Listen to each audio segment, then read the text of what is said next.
صاحبي أهلا وسهلا.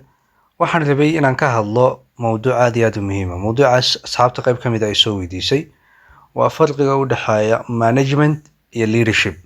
labadan erey marka way kala duwan yihiin, macnahaan way kala duwan yihiin, waa very different way. management wuxuu noqonayaa maamul buu noqonayaa, ereyga leadershipna wuxuu noqonayaa hoggaan buu noqonayaa. marka ereyga leadership wuxuu noqonayaa hoggaan buu noqonayaa. Okay, management marka waa noun, waa magacii guud buu noqonayaa. magaca guud waxa weeye maamul buu noqonayaa. marka dadku inta badan way isku khaldaan. management iyo leadership way kala duwan yihiin, macnahaan way kala duwan yihiin, definition ahaan way kala duwan yihiin, qeexitaan ahaanna way kala duwan yihiin. marka dadka inta badan way isku khaldaan. laakiin bal labadan erey ee maamul iyo leadership waxaan doonayaa inaan ku sharaxo qaabka ugu fudud, luqadda ugu fudud ee Soomaali hadday tahay iyo luqadda ugu fudud English. anoo comparative ku sameynaya, analyze gareynaya waxa uu yahay management oo ah maamul iyo waxa uu yahay leadership oo hoggaana. Okay, haddii aan managementiga ku hormaro, management wuxuu noqonayaa maamul buu noqonayaa. maamula markuu yahay marka noun, manager buu noqonayaa. marka managementigu waa maxay? marka managementigu waxaa la dhahaa waa process, waa habka wax loo ballaangarayo. planning waxay noqonaysaa waa qorshe. organizing baa ku xigta. marka wax la ballaangarayo waxaa sida loo fulin lahaa. organizingka waxaa laga wadaa waxaa sida laisku dubridi lahaa, loo hagaajin lahaa. directingna waxaa laga wadaa waa jahayn, waa sidii loo jahayn lahaa wixii la ballaangareeyey iyo wixii la organize gareeyey oo la hagaajiyey. danna waxaa ku xiga in controlling lagu sameeyo, in korjoogtayn lagu sameeyo resourceka uu lahaa goobtaas ay lahayd, ama ganacsi ha noqoto, ama goob waxbarasho kale ha noqoto, ama goob cisbitaal ha noqoto. resourceka ay lahayd ayaa controlling lagu sameynaya.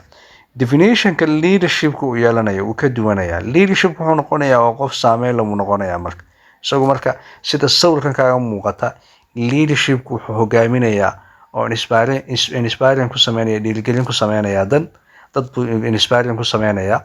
influencing wuxuu saameynayaa dadkan uu ku dhex jiro ayuu saameyn ku yeelanayaa. guiding wuxuu hagid ku sameynayaa inuu hago people, dadka isagoo ku hagaya waxa loo yaqaano qorshaha ama hadafka markaa la dejiyey. labada erey marka lafti ahaan definition ahaan way kala duwan yihiin, marka saasay kala duwan yihiin. bal halkan aan kusoo koobayaa si kooban. ereyga management wuxuu noqonayaa administrator waxaa loo yaqaanaa waa maamulka howlaha buu noqonayaa. isagu marka qofkan managementiga keliya wuxuu qabanayaa wax allaale wixii administrator ah oo shaqaa buu qabanayaa.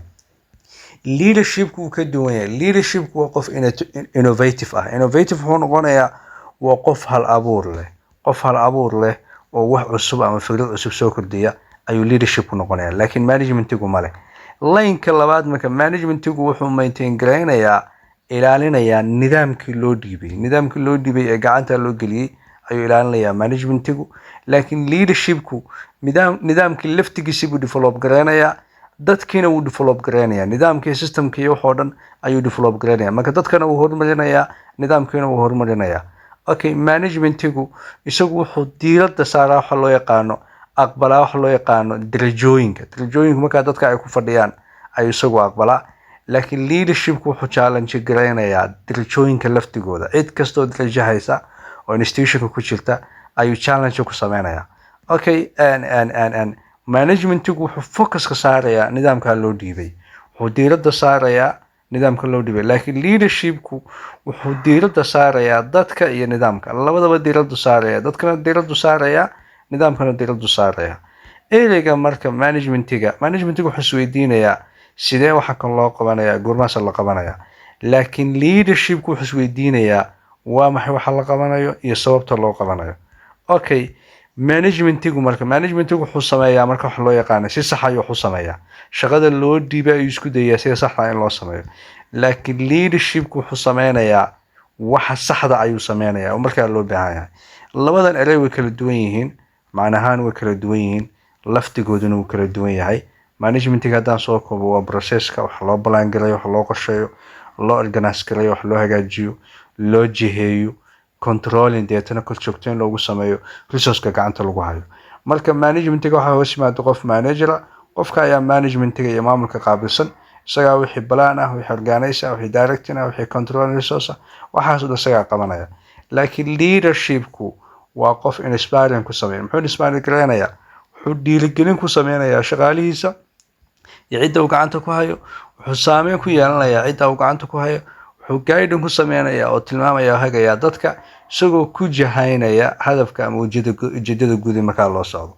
marka labada erey dadku way isku khaldaan inta badan, management iyo leadership way isku khaldaan. aad iyo aad u mahadsantiin saaxiibayaal. youtube-keena linkigiisa halkan buu saaran yahay, ciddii u baahan way soo raaci kartaa, way soo follow garayn kartaa. cashiradan maamulka iyo leadershipkan insha allah haddii alla waan soo kordhinaynaa. fadlan youtube-keena iyo tiktok-keena soo follow gare, soo raac. aad iyo aad u mahadsantiin. thank you.